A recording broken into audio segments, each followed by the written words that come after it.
MIT technology review Pakistan के news studio में खुश आमदेद। मैं हूं आपका मेज़बान GM Shah. News round up का आगाज़ करते हैं।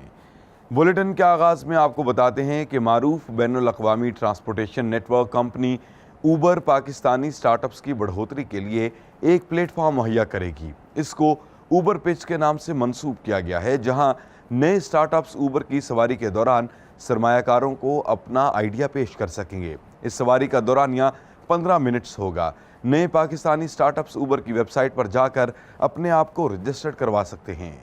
और अब आपको बताते हैं कि मारूफ लग्जरी गाड़ियां तैयार करने वाली कंपनी मर्सिडीज बेंज ने अपनी पहली इलेक्ट्रिक कार का नमूना पेश कर दिया है। इसमें 80 किलोवाट आवर की ताकतवर बैटरी नस्ब की गई है, जो एक मरतबा के चार्ज पर 321 किलोमीटर तक चलती है।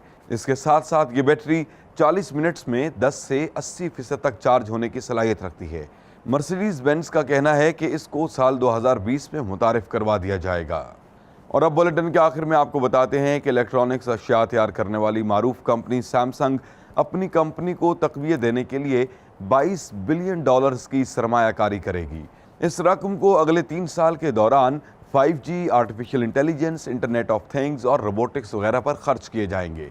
इसके साथ साथ कंपनी का मजीद कहना है कि वो आने वाले चंद माह में स्मार्टफोन्स तैयार करने वाली फैक्ट्री को भारत में कायम करेंगे, जो दुनिया की सबसे बड़ी स्मार्टफोन्स तैयार करने वाली फैक्ट्री होगी।